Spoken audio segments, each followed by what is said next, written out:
Salut à tous et bienvenue dans Fantasy Ballers, le podcast qui vous parle de Fantasy NFL. On est en direct ce mercredi 15 septembre et je suis avec Aptine. Salut Aptine. Bonsoir.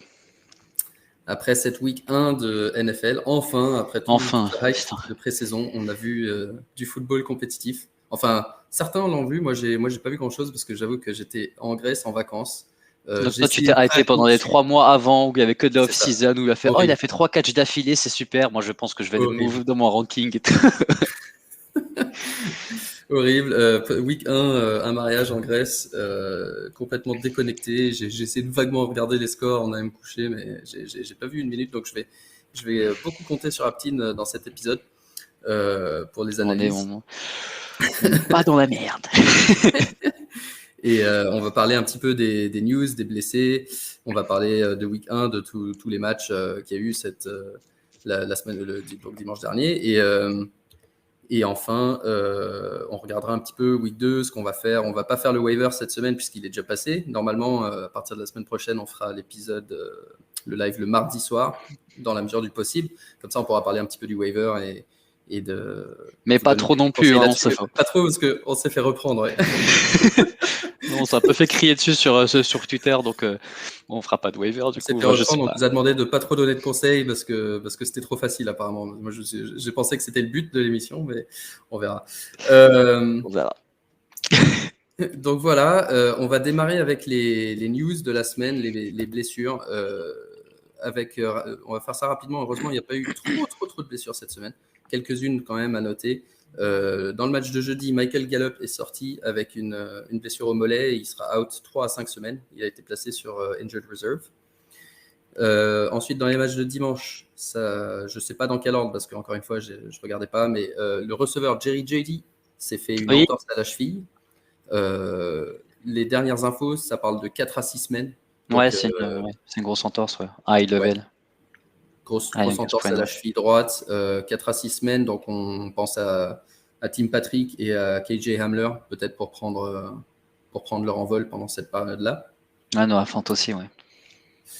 Raheem Mostert. Alors, chaque semaine, ça c'est le fil rouge de l'émission. Chaque semaine, on parle des blessures pour ouvrir l'émission et chaque semaine, on parle d'un running back de San Francisco. Et on en rigole, mais là, ça devient vraiment avec une régularité alarmante. Raheem Mostert n'a même pas tenu le premier match. Problème au cartilage du genou, donc même pas une blessure sur un contact ni rien, c'est juste quelque chose qui le gênait. Il sortit rapidement. Il a été annoncé out 8 semaines initialement, et hier il a annoncé qu'il allait se faire opérer, qu'il serait out pour la saison.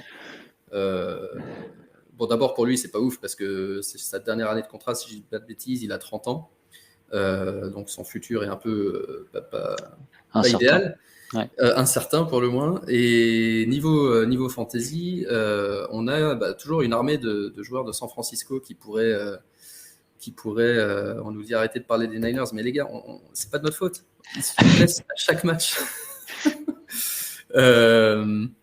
Et du coup, juste avant le match, grosse surprise déjà, on a eu Trey Sermon qui a été annoncé out, alors qu'il est healthy. On nous dit, alors qu'on nous disait que du bien tout l'été. Non, il a été battu en pré-saison par Jermichael Hasty et Elijah Mitchell. Elijah Mitchell qui était un rookie du 4e round, je crois, alors que Sermon, ils l'ont pris au 2e. Et Mitchell qui a immédiatement montré sa vitesse. C'est plus un joueur à la Mitchell. Décidément, je vais y arriver. Mitchell est plus un joueur à la Mostert. Que les Sermons, et du coup il a fait parler sa vitesse, il a immédiatement marqué un touchdown. C'était la grosse addition du waiver cette semaine du coup, mais ça va être un peu difficile, ça va être la roulette Kyle Shanahan au poste de running back. On sait qu'il y a toujours des mecs qui performent, mais on a beaucoup de mal à prédire qui ça va être. On avait le même souci avec les Patriots presque tous les ans, je crois, depuis qu'on a commencé la fantasy. D'habitude, quand il y a des équipes qui tournent super bien en running back, il y en a qu'un. Après, s'il se blesse, c'est le deuxième qui devient très fort, etc. Mais là, moi, je vais pas passer sur rouler de russe parce que je pense que toute la hype qui est autour de Sermon, pour moi, elle est justifiée. Je pense que c'est juste une histoire de 1 ou 2 matchs pour que Sermon prenne sa place de numéro 1. C'est pour ça que j'ai pas mis beaucoup d'argent sur l'ami Elijah, mais je pense vraiment que ça va être quand même difficile de miser sur un seul running back et qu'il y en a un qui peut surperformer l'autre d'un match à l'autre. Donc c'est assez compliqué. Cramponnez-vous. Exactement. Et du coup, Jeff Wilson va revenir avant, avant Mostert. Ça. Le dernier, Ryan Fitzpatrick, Ça c'est dommage. c'est à l'épaule. Ça, c'est pas de chance parce que c'était un favori. Enfin, déjà, c'est pas de chance pour lui, mais c'était un favori en fantasy pour tous les mecs qui avaient drafté du Trey Lance, du Justin Fields et tout ça en se disant j'ai un vétéran qui va jouer au moins la première moitié de saison. Du coup, c'est pas le cas. Il sera out 6 à 8 semaines et vu son âge, c'est pas non plus une évidence qu'ils font tout pour le faire revenir. Ça dépendra certainement du classement, d'abord de la performance de Heineke qui va le remplacer, et aussi du classement de Washington au moment où il revient. Mais, Moi, je disais qu'il ne parlait pas de downgrade des autres joueurs. Moi, personnellement, je vois quand même une petite downgrade sur McLaurin. Même si on sait que Heineke est un bon joueur, de ce qu'on a vu en playoff l'année dernière.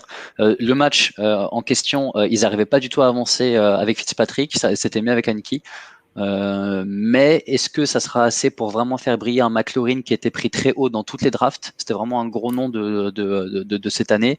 Je suis un peu moins sûr. Donc je demande à voir. Je pense que Logan Thomas pour les ligues où il y a encore, où il y a des tight ends, ou en tout cas si le scoring est plus aidant pour les tight ends, je pense que ça peut être au moins une bonne addition ou en tout cas un safe pick quoi.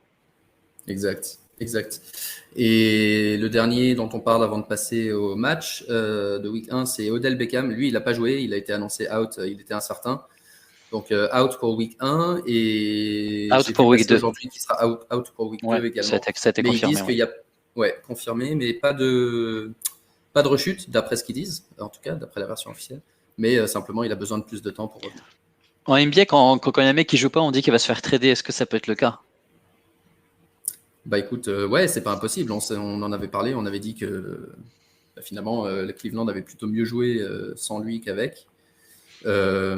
Ça reste pour moi, après, il faut voir comment il est après sa blessure. Si tout le monde a dit cet été qu'il était physiquement affûté, qu'il était bon, qu'il machin, alors est-ce que la hype est justifiée ou est-ce que c'est juste Cleveland qui dit ça? Mais si c'est le cas, je pense qu'il peut certainement aider quelqu'un. Et si c'est pas Cleveland, peut-être que Cleveland peut obtenir quelque chose en échange qui pourront plus les aider dans leur quête des playoffs cette année. On sait que cette année, ils veulent tout donner pour aller en playoffs et loin en playoffs. Donc c'est pas impossible. Ils veulent peut-être pas qu'il se reblesse tout de suite, mais je pense qu'il faudrait qu'il joue un peu pour montrer qu'il est capable de jouer avant d'être aidé aussi. Bon, ça après, ce sera un autre sujet, mais je trouve ça, personnellement, je trouve ça un peu bizarre cette histoire, mais bon, on verra bien. Cool. Et ça c'est les blessures principales. Évidemment, il y en a quelques-unes d'autres. On vous invite à suivre notre profil Twitter et notre channel sur Sleeper pour voir toutes les dernières infos et les injury reports qu'on publie en milieu de semaine et le samedi surtout avant les matchs. Est-ce qu'on doit le faire encore ou est-ce que c'est donner trop d'informations? Ouais, peut-être qu'on donne trop d'infos. En plus, c'est bien fait, c'est sur une page, c'est facile, t'as tout laissé. Non, et en plus, alors sincèrement, ce qui est cool, c'est que ce format-là pour les blessures, il est apprécié non seulement par la communauté fantasy, mais apparemment par les parieurs aussi. Et on a eu une quarantaine, cinquantaine de nouveaux followers dimanche matin grâce à un partage de tweets de First and Bet. Et apparemment, c'est un format qui est bien apprécié. Donc, ça, c'est cool d'avoir ce genre de feedback. On se fait de l'argent sur nous, Marc, mais vas-y, continue. Exactement.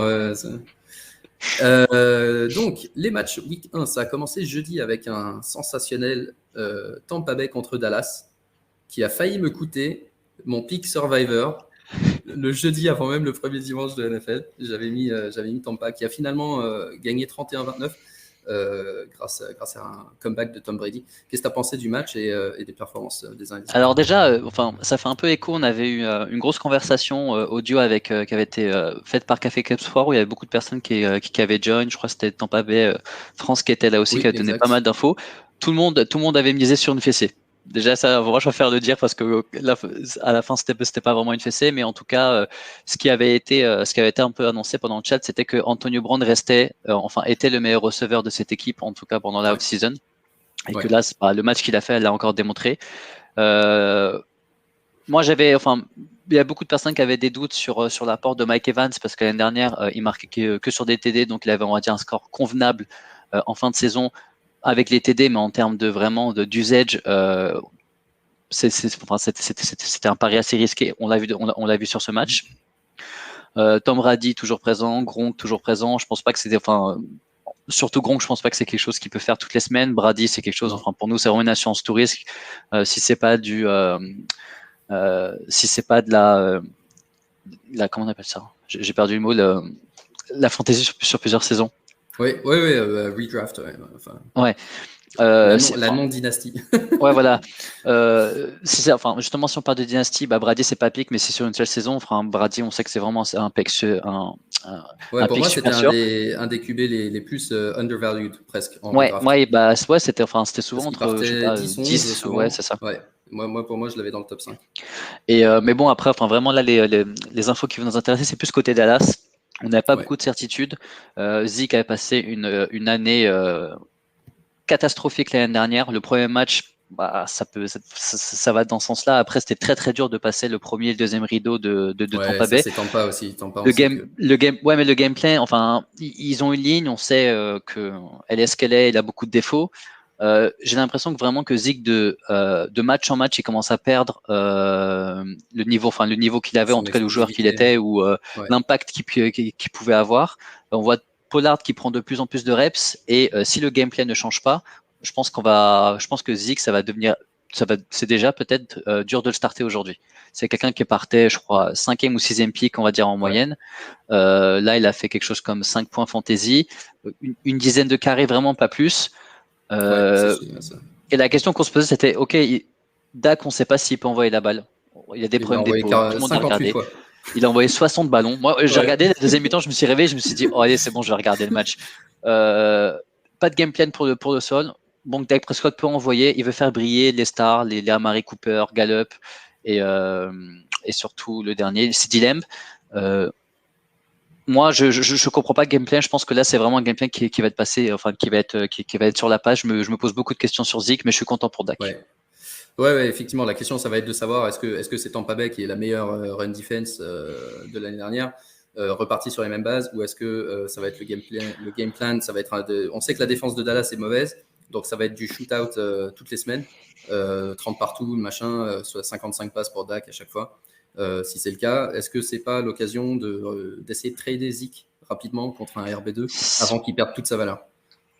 Je pourrais pas dire. Là, c'est trop tôt, parce que là, on va surréagir parce que c'est la week-end, mais c'était quand même, il y avait un gros spectre que traînait Zeke, et je pense qu'il y a tous les honneurs de Zeke se posent la question aujourd'hui. Là, sur une équipe de Dallas qui est portée sur la passe, clairement. Ok, Gallup est out, mais je vois encore plus de balles pour Amari Cooper qui a fait un super match. CD Lamb, très très fort aussi. Donc il faut suivre, mais ils sont dans une division où ça défend très bien. C'est pas des bonnes équipes, mais ça défend quand même très bien. Philly, bonne défense, Washington, bonne défense, Giants, bonne défense aussi. Donc à suivre. Et Philly, justement, Eagles contre Falcons, 32-6 pour les Eagles, gros match de Jalen Hurts. Oui. Et on a bon match de Devonta Smith aussi, 6 réceptions, un touchdown pour le rookie. Ça, je sais que c'était un de tes favoris. Atlanta, on n'a pas vu grand-chose. Non, après on savait. Moi je vais pas surréagir sur le premier match de Hurts. On savait que c'était une double menace, c'est ce qu'il a fait. Il fait pas d'erreur. Moi je trouve, c'est quelque chose que j'ai noté. Après c'était un match-up extrêmement facile contre les Falcons. Ils sont vraiment pas foulés. Je suis content de voir que Miles Sanders, malgré tous les mauvais échos qu'on a eu pendant la off-season, reste bien le running back titulaire, et en plus de ça, qui peut attraper des ballons, parce qu'apparemment il avait des moves, mais pas du tout. Donc gros match de Miles Sanders, gros match du rookie, un bon match de Hurts. Pour moi, les interrogations, c'est plus côté Atlanta. On sait que la défense de Philly est très bonne, surtout sur les deux premiers rideaux, mais que McDavid se prenne un mur, ok, que Matt Ryan ne sorte que 5 points fantasy, je m'y attendais pas. On s'attendait un peu plus à Kyle Pitts, mais bon, il a quand même eu, je crois, entre 6 ou 8 targets de mémoire pour 4 catchs. Une trentaine de yards. On s'attendait à plus, mais ils ont vraiment rien pu faire contre la défense. Il n'y avait aucun jeu qui était proposé. Même Calvin Ridley n'a strictement rien fait. Je pense que c'est vraiment le premier match. En plus, ils sont dans une division pas facile, mais pour moi, ils vont quand même proposer pas mal de points fantasy. C'est juste que c'était vraiment pas les bonnes weeks, quoi. Non, c'est clair. Et je pense que Matt Ryan, on verra ce qu'il donne dans les prochains matchs. Mais même si Kyle Pitts est un talent d'une génération, je pense qu'ils vont peut-être regretter pas forcément leur 4e choix, mais de pas au moins avoir fait un trade down pour un des QB qui sont partis plus tard, notamment celui de Chicago, Justin Fields. Si effectivement Matt Ryan se retrouve à pas bien jouer, même si Kyle Pitts est excellent, tout le monde va se dire on aurait pu avoir Justin Fields. Ouais. Encore faut-il que Justin Fields soit celui qu'on croit. Et Cordarrelle Patterson, notre bonne vieille mascotte. Ouais, c'est vrai, j'ai vu pas mal du match. Après, la place de Mac Davis n'est pas du tout mise en danger par Cordarrelle Patterson, parce que c'est vraiment un running back, qui vient, il a vraiment un peu, c'est le Tyson Hill du running back. Donc Exactement. en gros, il est là pour faire, pour changer vraiment le cours du jeu, etc., la vitesse, sur vraiment des plays, peut-être des trick plays ou en tout cas des doubles reverse, des choses comme ça. Mais c'est pas une menace, mais on est content de le voir réussir, quoi. On va parler de ton équipe maintenant, les Steelers qui ont battu les Bills. Ça, c'est une belle victoire, hein. Les Steelers qui, chaque année, j'ai l'impression qu'on les enterre un peu. Et puis au final, ils sont toujours aussi forts. Oui. Josh Allen, meilleur QB du match, Singletary, meilleur rusher du match, et Diggs, meilleur receveur du match en performance pure, mais les Steelers qui gagnent. Donc, est-ce qu'on est inquiet pour les Bills ou est-ce que c'est simplement un retard je pense que c'était un bon match. C'était un bon match pour eux qui perdent d'entrée parce que je pense que tout le monde les a vus trop beaux, trop forts. Trop beau, ouais. Donc, au moins, c'est une bonne chose que dès le premier match, en plus chez eux, qu'ils se prennent un peu un revers. Mais moi, je suis pas du tout inquiet sur les gros noms des Bills en termes de fantasy. Ce que j'ai le moins aimé, ce qui a confirmé un peu ce que je pensais, c'est qu'il n'y a pas de jeu au sol. Il n'y avait vraiment pas de jeu au sol en termes de running back, j'entends. Je crois que Zach Moss n'a même pas joué, ou en tout cas non, il a été inactif healthy aussi. Et du coup, c'est Singletary qui. Singletary, après, on sait ce que Singletary vaut. Je pense que ça va être difficile de les starter toutes les semaines. Mais non, moi, je suis pas du tout inquiet. Je suis pas du tout inquiet pour les Bills. Et après, pour les Steelers, on va vraiment rester que sur la fantasy. Ça confirme ce que moi j'avais dit que Deontay Johnson était le meilleur, était le receveur qui allait être le plus utilisé. Même en termes de réception de target, il est premier. Après, pour des gros catchs ou peut-être pour un first down, on va peut-être la jouer sur Juju ou Claypool. Mais en tout cas, vraiment en termes en tout cas, PPR, moi je vois vraiment du edge. Johnson, les premiers receveurs chez les Steelers. Et Najee Harris a joué tous les snaps du match. Et ça, c'est assez fou pour un rookie. Après, il n'a pas fait un gros match parce qu'il y avait quand même une excellente défense des Bills. Et je pense que ça va venir un peu avec le temps, mais je suis quand même content est-ce que Pittsburgh n'était pas derrière pendant une grande partie du match? Si, ouais. On avait marqué 0 points jusqu'à la mi-temps. Et après, il y a eu 2-3 faits de jeu qui ont fait qu'on passe devant et après la défense a fermé. Donc, c'était pas vraiment un match fantasy. On pouvait pas vraiment voir des tendances côté fantasy chez les Steelers. Après, on sait. Moi, je pense que Najee Harris va vraiment exploser, va vraiment être un starter toutes les semaines qui va ramener une dizaine de points et Johnson Johnson qui va ramener aussi à peu près un plancher d'une dizaine de points peut-être par match. Ouais, je pense rien que surtout en PPR, rien qu'avec ça. Exactement, Vikings Bengals, on a vu un bon match des Bengals, une offense qui a rassuré, je pense, et une victoire 27-24 en overtime. Avec moi le mec que j'ai retenu, parce que j'en parle aussi tout l'été, Joe Mixon, 29 carries. On avait dit que ça serait un monstre en volume. 29 carries, 127 yards, un touchdown. Donc c'est vraiment le volume qui fait sa performance. Et Ja'Marr Chase qui finalement a rassuré tout le monde avec un bon match, 100 yards et un touchdown lui aussi. Qu'est-ce qu'il y avait à retenir d'autre? Alors déjà, j'ai dû regarder le match en même temps que la Red Zone, en même temps que le match des Steelers parce que je ne le regardais pas seul. On m'a obligé de regarder ça. Donc je remercie pas cette personne, mais non, c'est aussi une question de match-up. Les Bengals vont pas faire ça tous les matchs. Je suis content de voir que Ja'Marr Chase, il est un peu fait au moins taire.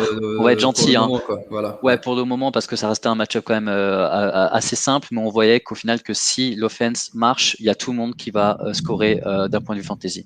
Donc on a vu T. Higgins aussi, toujours aussi bon. Il a aussi fait jouer Ja'Marr Chase.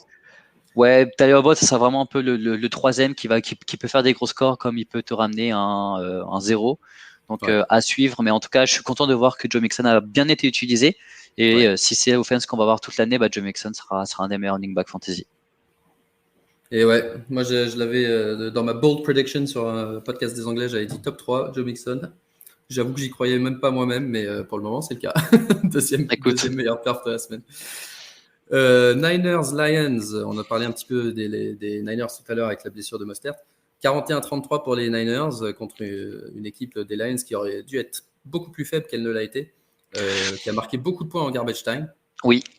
Et qui du coup a ramené pas mal de points fantasy pour DeAndre Swift et Jamal Williams, mais pas grand-chose d'autre. Et même Goff a fait un bon match, mais je ne sais pas si on peut vraiment en tirer des conclusions ou pas. Non, la conclusion, c'est que on savait à peu près à quoi ressemblait le niveau des Lions. On l'a vu sur les 3 premiers quarts-temps.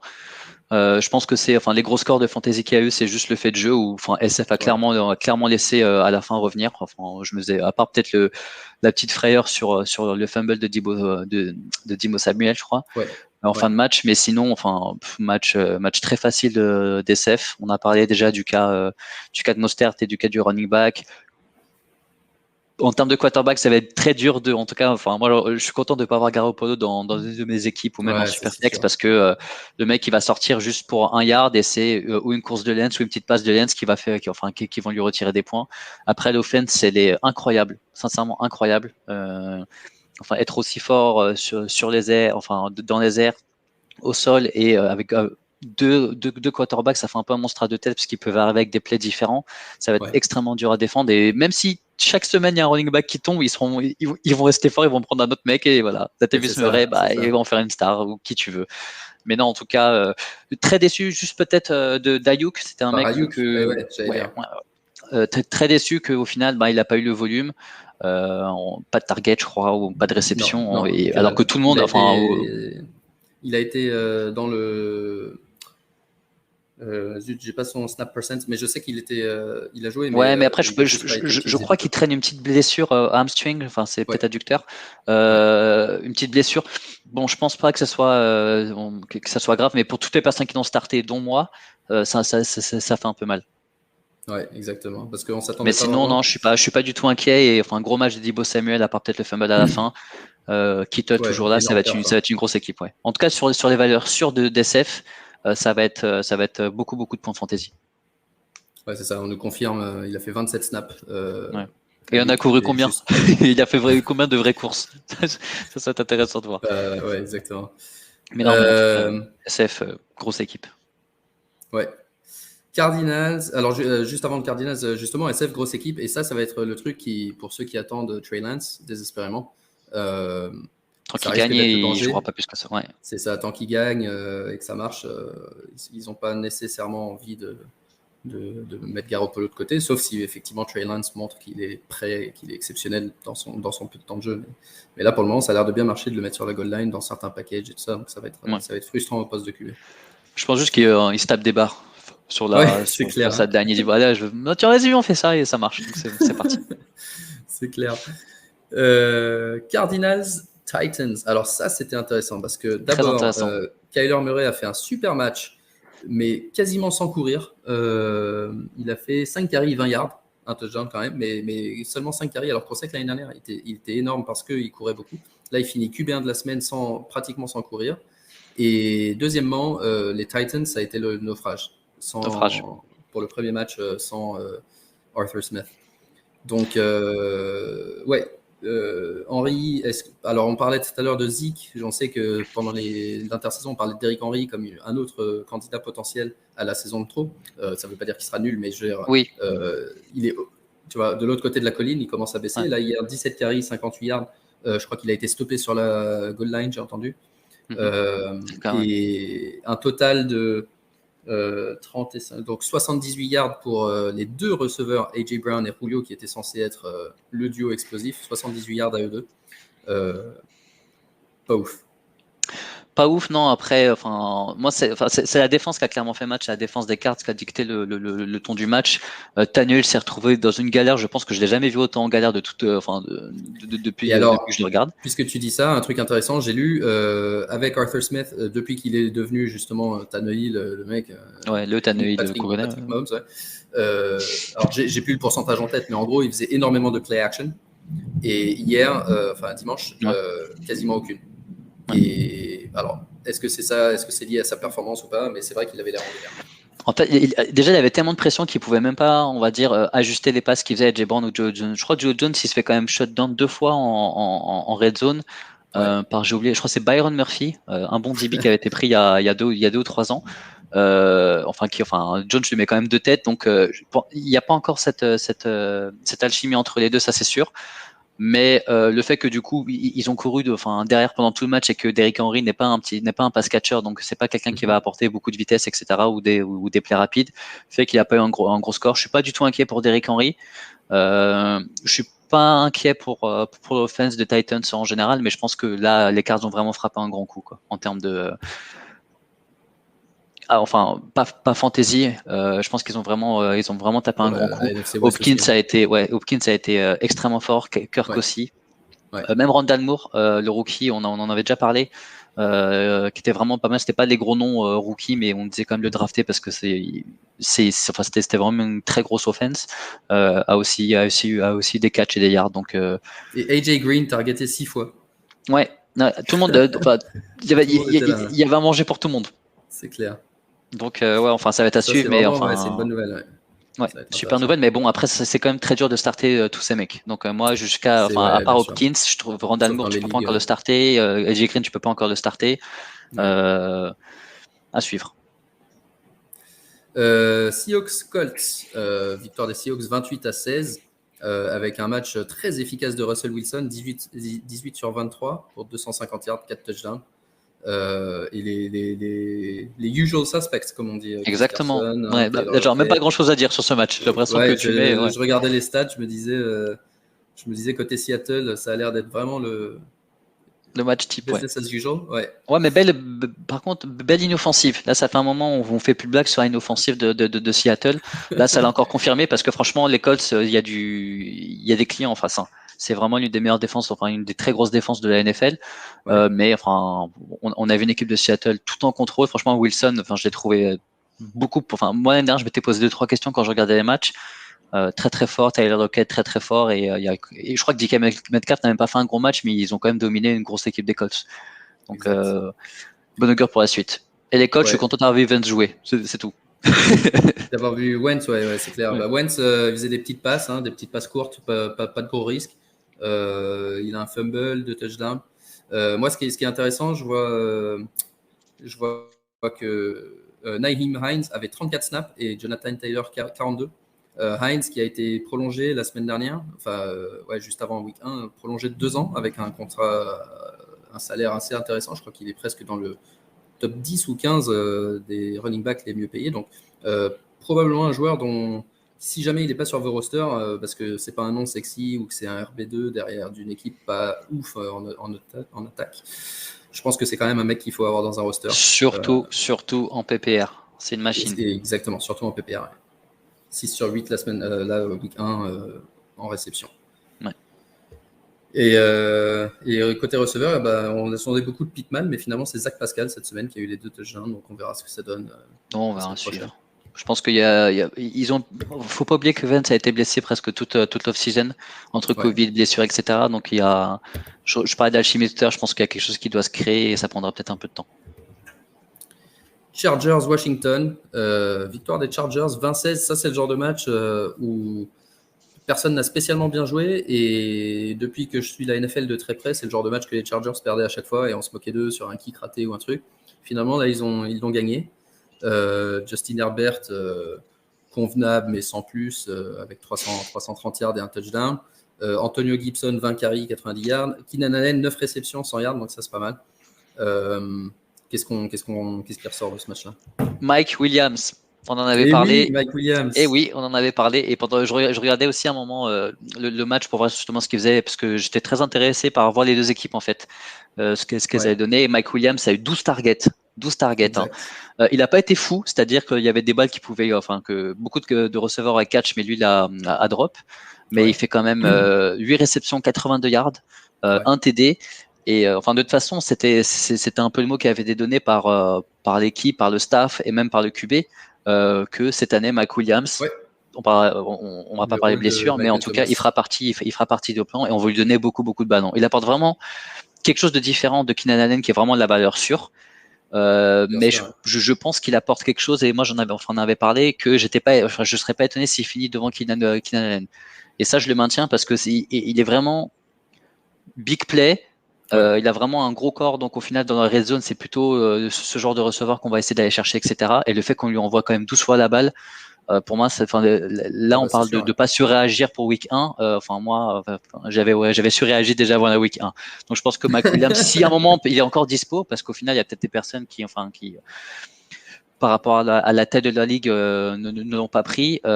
Mike Williams, c'est vraiment un nom à ajouter, à avoir dans toutes les ligues, à starter toutes les semaines. Ouais, je suis d'accord avec toi. Et l'autre qui a été pas mal et qui était un peu un sleeper en tight end, Jared Cook, avec 8 targets et 5 réceptions pour 60 yards. Pas de touchdown, donc du coup, il est encore un peu sous le radar et potentiellement dispo dans pas mal de ligues. Si jamais on demande à starter un tight end, ça peut être pas mal aussi. Côté Washington, je crois qu'on en a parlé avec le plus gros enseignement, c'est la blessure de Fitzpatrick. Donc on verra. Et le plus beau catch de la semaine pour McLaurin. Ouais, ça j'ai pas vu, je regarderai les highlights. On devrait rajouter des points en plus pour des catchs comme ça quand même. C'est clair. Pour nombre de fois dans le top 10 de la semaine Exactement, officielle. Jets Panthers qui était une des défenses favorites à streamer cette semaine contre les Jets. Ils ont eu combien de sacs? 6 sacs? Je sais pas, sur le pauvre Zach Wilson. En tout cas, victoire 19-14 pour eux et avec un McCaffrey qui reprend là où il a laissé, pas de touchdown, mais un match plein, 21 carries, 98 yards, 89 yards de plus à la réception sur 9 catchs. Donc le monstre, il était à 2 doigts de faire un match à 200 yards. Et Sam Darnold qui a réussi à maintenir 2 receveurs plus McCaffrey, mais pas Terrace Marshall. Toi qui étais un gros fan de Terrace Marshall, est-ce que tu penses que cette saison, il va pouvoir être relevant en fantasy ou est-ce que c'est vraiment plus un nom pour la dynastie? Alors, non-dynastie, c'est sûr et certain. Oui, non-dynastie, c'est sûr et certain. Après, on connaît aussi le passif de Robbie Anderson qui se blesse. On ne va pas dire facilement, mais c'est un nom qui revient souvent. Donc, moi, je me dis que tant que DJ Moore ou Robbie Anderson n'est pas blessé, tu peux pas starter un Terrace Marshall parce que là encore c'était un match-up relativement facile parce que quand on regardait les matchs, ils dominaient un peu tout le match, mais les Panthers vont pas dominer toute l'année les matchs qu'ils vont avoir. Donc après, ok, ils vont envoyer plus de ballons, etc. Mais pour moi, ça sera vraiment DJ Moore premier, Anderson sur les dips qui peut te faire un score de 10-15 avec un seul catch. Mais Terrace Marshall, game timide, mais j'attendais quand même un peu plus. Mais je pense que tant que les 2 premiers noms sont encore là, et qu'il y a toujours McCaffrey qui prend énormément de place, que ce soit au sol et à la réception, c'est dur de starter Terrace Marshall. Et ça, on le savait. On n'en a pas vraiment quand moi j'en parlais, c'était vraiment en sleeper, deep sleeper, etc. Faut l'avoir dans son équipe si on peut. Et malheureusement, attendre une potentielle blessure pour pouvoir le starter et qui commence à se montrer. Ouais. Côté positif, il a été le 2e receveur le plus ciblé du match après Moore et devant Robbie Anderson. Donc si on y voit quelque chose là, c'est quand même encourageant. Côté Jets, pas grand chose à dire sauf la bonne performance de Corey Davis qui était un favori cet été. Ouais, on l'avait dit ça. 2 touchdowns, quasiment 100 yards de réception. Donc ça c'est hyper encourageant. Ouais, c'est hyper encourageant pour une équipe qui va courir le score très très rapidement. Par contre, ça montre surtout que tous les running backs des Jets ne sont pas startables. Alors ça, c'est hors de question. Je sais même pas c'est lequel aujourd'hui. Si tu veux me dire c'est qui le RB1 ou sur qui tu dois compter, je te dirais peut-être, je crois c'est Ty Johnson ou je connais même pas je suis même pas sûr. Techniquement sur la depth chart c'est Coleman. Finalement c'est Ty Johnson qui a été sur le terrain. C'est un bordel. Je sais pas, mais en tout cas, les running backs, ligne offensive, ils ont perdu en plus Mecton qui était vraiment un super joueur. Déjà, ils n'avaient pas grand chose. Ça va être une très longue saison. J'espère qu'il va pas se blesser, Damien Wilson, mais en tout cas, Corey Davis, il faut le starter. Il faut vraiment, c'est dans toutes les drafts qu'on a fait, j'ai l'impression que personne ne le voyait. Donc moi, j'étais en train de le reach et heureusement, il y avait 2-3 personnes qui suivaient un peu, qui me voyaient reach de 40, qui me disaient tu l'as vu? Bien sûr que Corey Davis, c'est le seul excellent receveur d'une équipe qui va faire que perdre. Là, il met 2 TD contre une très bonne défense. Toutes les semaines, il va avoir un plancher et Corey Davis, c'est vraiment là. C'est un nom qu'il faut avoir dans son équipe. Donc, s'il y a des personnes qui l'ont pris, qui veulent le trader, essayez de le trader ou essayez de le vendre pour quelque chose. Mais il y a beaucoup de value derrière Corey Davis. c'est clair. C'est clair. Alors, un match pas spécialement intéressant, je pense, c'était Jacksonville contre Texans. Avec beaucoup de points. Ouais. Beaucoup de points, mais surtout le coaching de Jacksonville incompréhensible. Incompréhensible. Où ils ont Robinson qui est un très très bon mec à la course qui a fait 5 carries. Ils ont essayé de faire des passes avec Trevor Lawrence, machin. Du coup, ils sont passés derrière au score assez rapidement. Ensuite, ils étaient obligés de faire des passes pour essayer de remonter au score. Donc, du coup, les 2 running backs ont été inexistants. Lawrence n'a pas trop mal joué, mais 3 interceptions quand même, qui baissent un peu son score. Et par contre, côté Texans, ce qui était intéressant, c'est le match de Mark Ingram. 26 carries, 85 yards, un TD. C'est Mark Ingram de 2015 ou... Ouais, après, enfin, c'est juste le match qui faisait que Mike Ingram a eu des carries. Enfin, les Texans, je suis pas sûr qu'ils vont mener très longtemps d'autres matchs, etc. Donc ça va être. Enfin, là pour moi, je vois aucune. Peut-être Cook. Cook, je crois que c'est Cook. Ouais, Brandon, c'est ça, Brandon Cooks, qui va toujours recevoir des ballons et en plus on sait que le QB aime bien jouer assez dans le deep. Mais sinon, enfin moi j'arrive à pas voir sur le match. J'ai juste vu que le staffing de Jacksonville était toujours aussi lamentable. C'était vraiment le moment parfait pour rester. Enfin, ils ont quand même un jeu au sol. Il y avait un bon running back l'année dernière. On a dit, Ocon prend un QB et dès le début, c'était passe. Ils se sont retrouvés à 2-3 TD et dit, on va continuer passe. Donc, désolé pour Trevor Lawrence, je crois qu'il a jamais perdu un match de sa vie en saison régulière. Bienvenue parce que là, tu vas en bouffer des. C'est clair. Browns Chiefs, ça c'était un match. Un gros match, super match. Ouais. Avec une victoire 33-29 en comeback des Chiefs. Tyreek Hill quasiment plus de... Ouais, c'est ça, 201 yards au total, dont 197 à la passe. Donc un peu toujours pareil.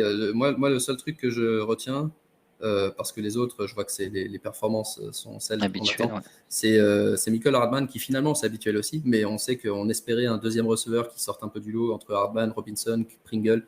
Pour le moment, c'est aucun des 3. Donc c'est toujours Tyreek Hill, c'est toujours Clyde Edwards-Helaire et c'est toujours surtout Travis Kelce. Même côté Cleveland. Peut-être juste le running gang de Kansas, on se posait la question.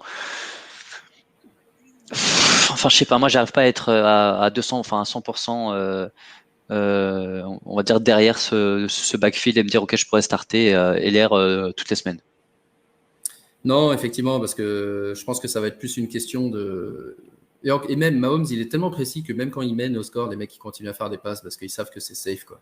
Ouais. Donc c'est même pas une de ces équipes qui, une fois qu'elle mène de 10 points, 15 points, elle peut faire donner le ballon à Clyde Edwards-Helaire toute la soirée. Donc moi, j'ai jamais été très haut sur Edwards-Helaire. C'est dommage quand même parce que ça reste vraiment un super joueur, mais en fait tellement ça marche l'offense, ils ont même pas besoin de changer gameplay, donc c'est un peu dommage pour lui. Mais enfin même sur les courses de 1 yard,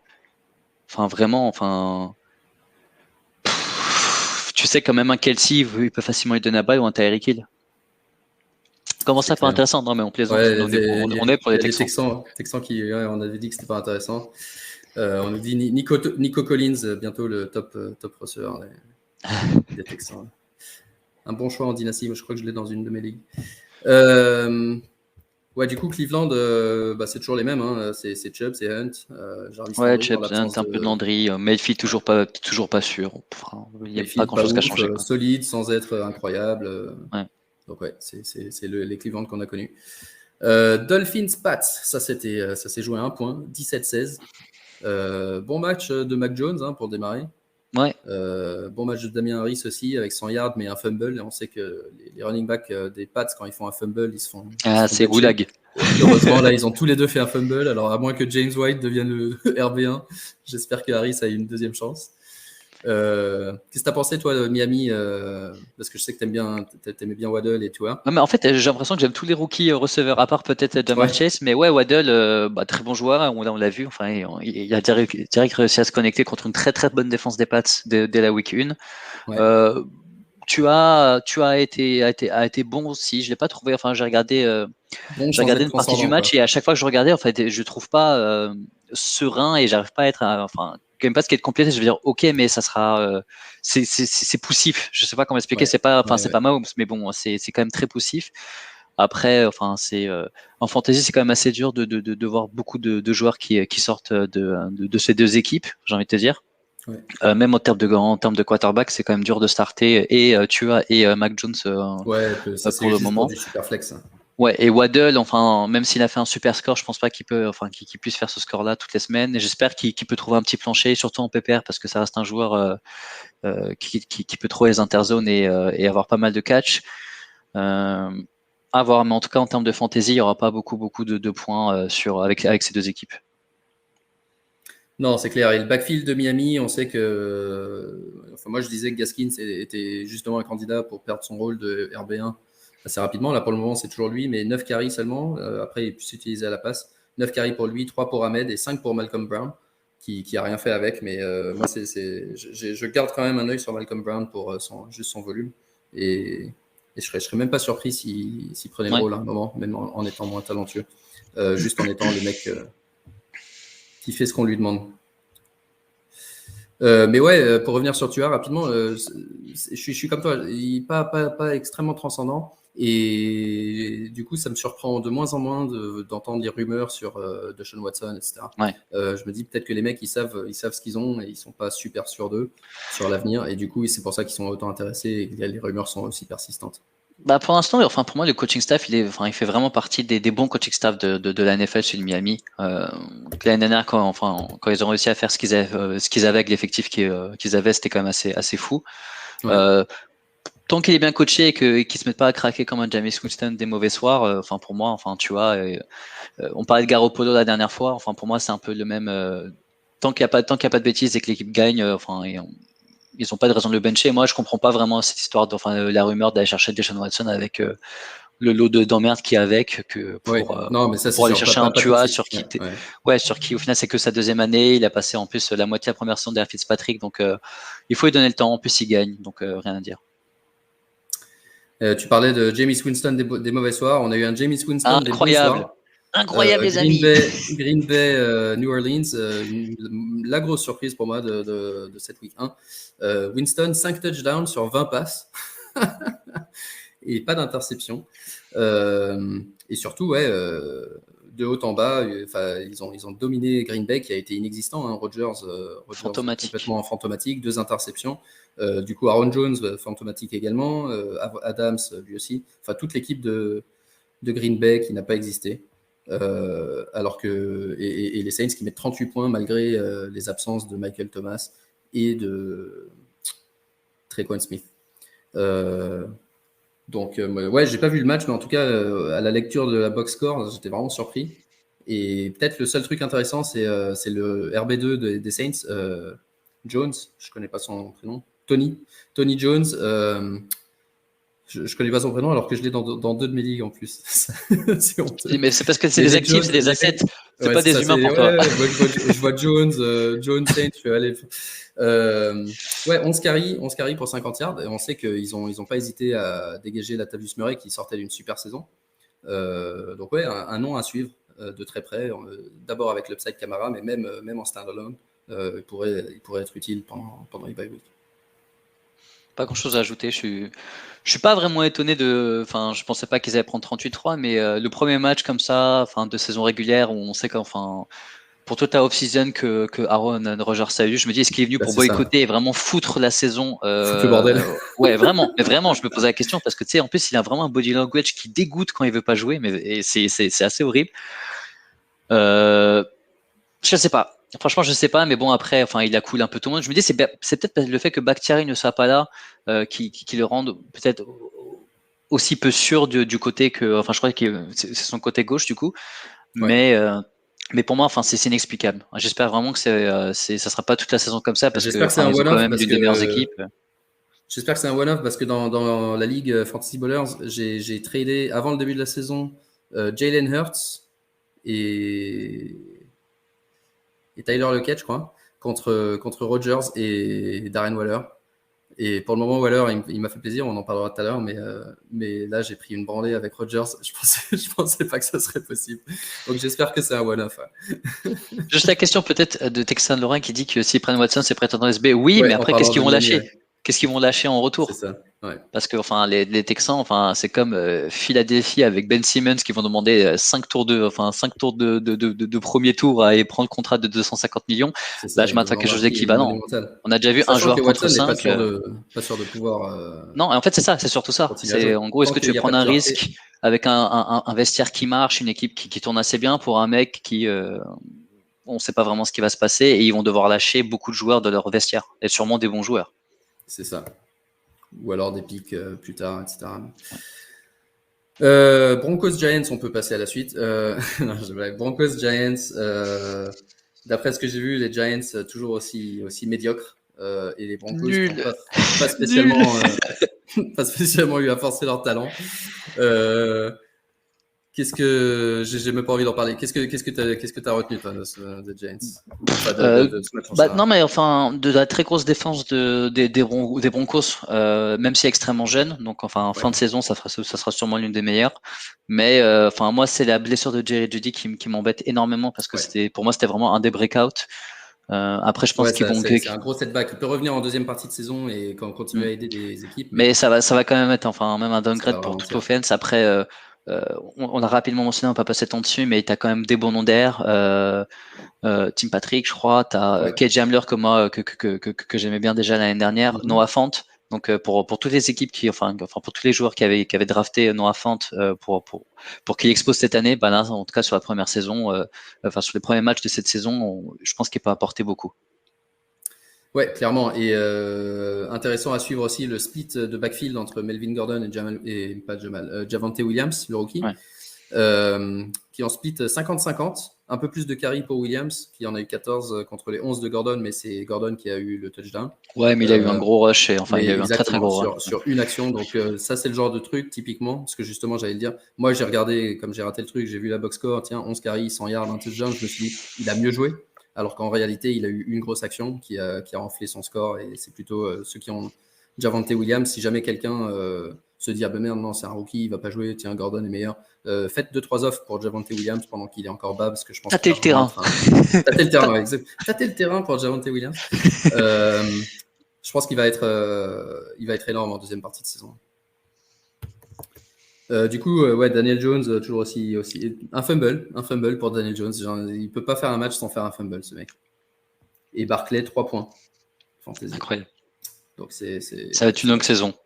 ça risque d'être une longue saison qui continue dès ce jeudi contre la Washington Football Team. On passe au Sunday Night où il y a eu un Bears-Rams.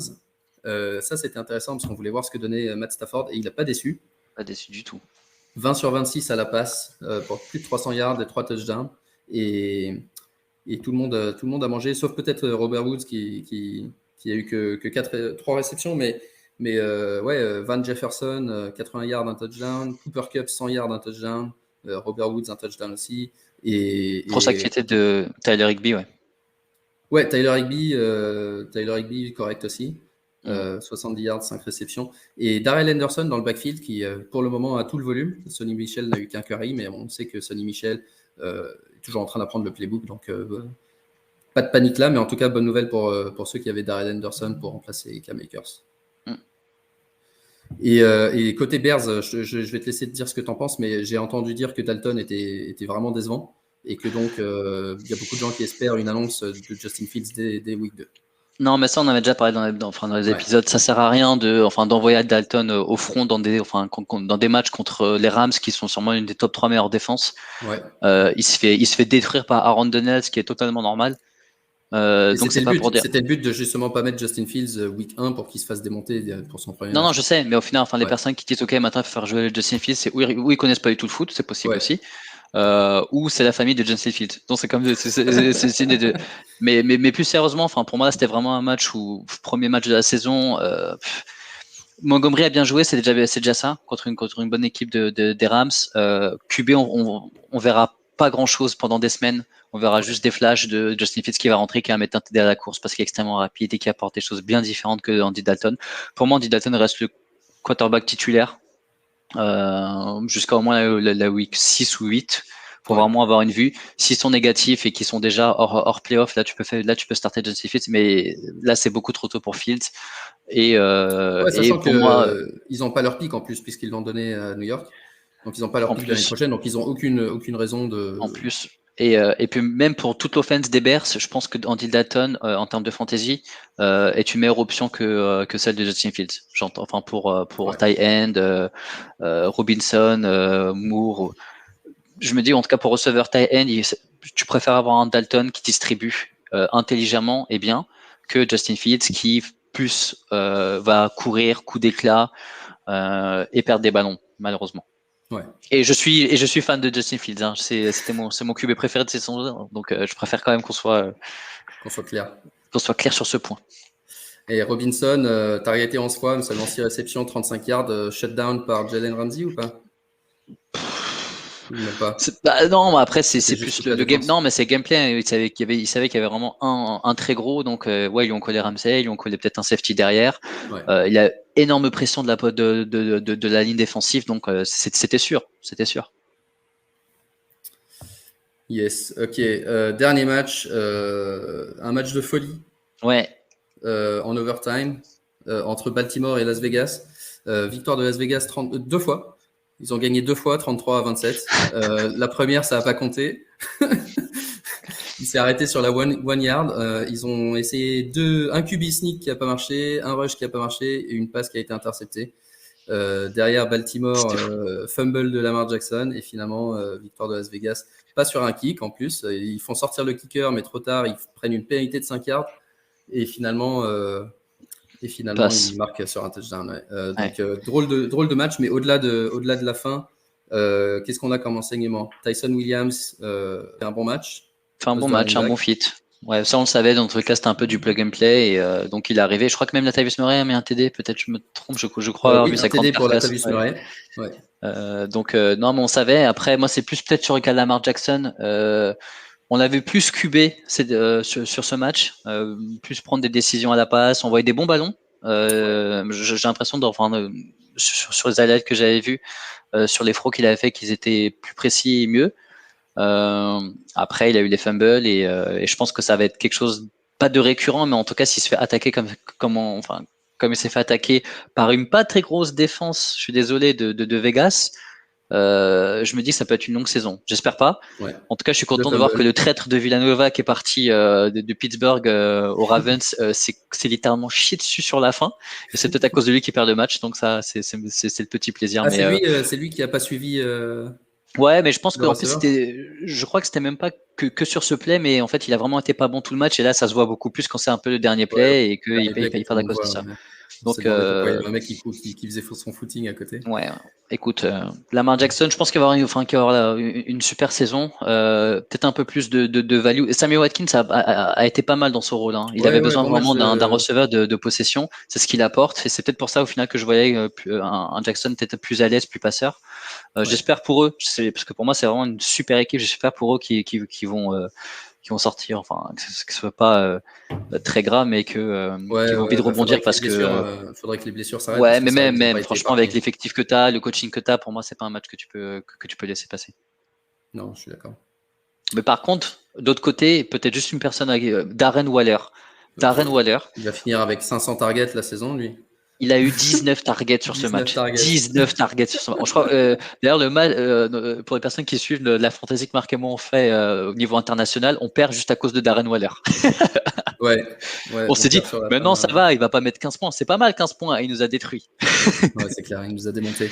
19 targets, 100 yards, un touchdown. Et on se rappelle que, comment il s'appelle Jean Marron, John Brown, a demandé à s'en aller parce qu'il allait dire ouais, je vais pas être utilisé, personne va me faire des passes. En fait, même s'il avait été sur le terrain, il savait qu'il aurait pas de ballon. Ah non, mais c'est le mec qui regarde Darren Waller en permanence, quoi. Ouais. Mais au final, ils n'ont pas une équipe. Moi, je n'étais pas très haut sur l'équipe de Vegas, mais je trouve qu'ils sont quand même une bonne équipe, en tout cas d'un point de vue offensif. Ils ont un QB qui fait pas d'erreur, ils ont deux bons running backs. Ils ont un très jeune corps de receveurs, mais quand même pas mal, et ils ont de Waller en plein milieu. Bam. Exactement. Donc, Waller à suivre. qui continue, continue son ascension.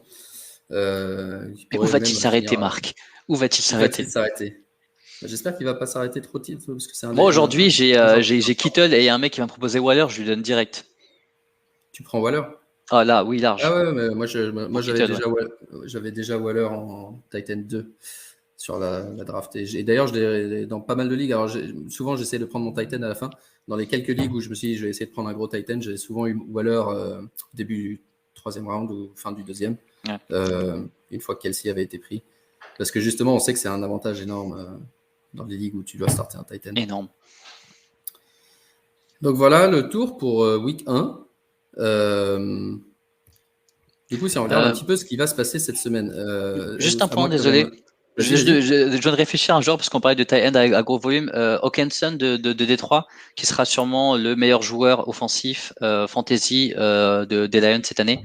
Ça a Ouais, été c'est bien confirmé. Pour possible. moi, c'était un peu confirmé. Désolé, j'ai oublié d'en parler, mais vu que tu m'as parlé de tight end avec gros volume, je sais pas pourquoi j'ai pensé à lui. Désolé, J'ai je essayé de mute. t'envoyer justement. Avant de regarder la week 2, je voulais faire un passage par les jeux qu'on a proposés cette année, notamment le Pick'em et le Survivor. Et en Pick'em, ça s'est pas très bien passé pour nous. En tout cas pour moi j'ai eu 7 sur 9. Pardon, Pareil. 7 sur 16. Et toi aussi, je crois. Ouais. Et Nico, qui avait gagné l'année dernière, encore pire que nous, 6 bons pronostics et 10 mauvais. Le leader sur la semaine dernière, c'est Broundir, avec 11 bons pronostics. Alors, Marabout. bravo d'abord, bravo. Non, j'ai pas dit Effectivement. bravo, j'ai dit marabout. C'est pas du tout la même chose Marabout, parce ouais. que Non, pour avoir 11 victoires sur sur une semaine aussi chelou, ouais. ouais, je me dis quand ça va C'est le ça. retourner à normal, il va être difficile, hein. Exactement, exactement. Et derrière, on a plusieurs personnes à 10. Je ne vais pas tous les citer, mais en tout cas, bravo à tous ceux qui ont 10 ou plus. C'est un bon début. Et surtout, pensez à continuer toutes les semaines parce que c'est comme ça qu'on marque des points et Ouais. c'est ça qui va être marrant. On est plus de 50 cette année dans le groupe, donc ça, c'est vraiment génial. Oubliez, on passe devant et vous ne rattraperez pas, quoi. Donc, c'est Voilà, comme vous ouais, voulez. ça c'est possible aussi. Ça, c'est Rageux qui parle. En Survivor, on a 80% qui sont passés, c'est-à-dire 30. Il reste 30 personnes Ah ouais, déjà. sur 30 sur les 48 qu'on était à la base. 31, pardon. 31 sur les 48. Donc, malheureusement, il y en a 5 qui n'avaient pas mis de pic, qui ont oublié. Donc, du coup, tant pis, ils sont éliminés. Hein. Donc, on est 31 qui restent. Et week 2, est-ce que tu as un. Je vais peut-être pas te demander ton choix, mais tu prends l'équipe la plus évidente ou tu essayes de jouer de jouer la montre et tu as un match-up qui te plaît pour cette week 2? Alors, je vais être honnête, je sais que j'ai déjà rempli et et j'hésitais entre deux matchs. Parce qu'il y a un pic qui qui était très obvious. Je peux le donner, hein, comme ça. Moi, je l'avais déjà rempli et je me pose la question maintenant. Mais vas-y, donne le tien. Alors, déjà, Brands Texan, je pense que j'avais mis Brands. Désolé à notre ami Texan qui nous suit aujourd'hui. Mais sinon, Les Browns qui ont Patriots, été pris dans ouais. 31% des cas. Ouais, Patriots Jets, franchement, là, si je pourrais mettre, je vais re-regarder, mais peut-être Sur les Patriots, pattes, ouais. pour moi, c'est un peu du sûr. Steelers Raiders, non, je nous connais. Ouais, Broncos Jaguars, je crois que j'ai mis Broncos, voilà, c'est bon. Et moi, j'ai mis les Packers Monday Night contre les Lions, mais après Ouais. leur belle performance de week 1, je commence à me poser la question. Non, justement, c'est Rebound Game, donc Revenge Ah Game. ouais, bah c'est ça. Bah, Non, mais il y a quand même pas mal de. Enfin, j'ai rien dit, j'allais dire, il y a pas mal de certitudes alors que je suis à 7-9, tu sais. ouais, c'est les Non, je certitudes sais de pas. week 1. Je sais pas. Et sinon, on a aussi le jeu du Monday Night. Là, il y a un peu moins de gens qui y jouent, mais c'est marrant aussi. Je sais pas si tu as fait, toi. Ah ouais, Où non, il tu y as a plein trop de de questions. trucs. Ouais, j'ai vu, il y a Ouais, plein il y de a plein de questions. questions. Il y a plein de questions. Mais bon, c'est marrant, du coup, c'est sur un Ouais, match. c'est marrant. Bah après, quand tu fais tout d'affilée, c'est assez rapide, c'est assez marrant, Ouais, donc faites-le exactement. quand même, au final, c'est marrant. Ouais, faites-le. Pour le moment, c'est Colorado Stroke qui est en avance avec 10 bonnes réponses sur les 12. Donc ça, c'est une belle avance déjà. Pas Et mal. Catalan, il est chaud parce que Catalan, je le vois deuxième dans ce jeu-là et deuxième aussi en pick-em. Donc, Ah, Seahawks catalan, ouais. ouais, Seahawks Catalan Une belle raclure, on le connaît. qui va encore être là pour nous embêter toute la saison suivante. Ouais. Ok, et donc week 2, qu'est-ce qu'on a week 2?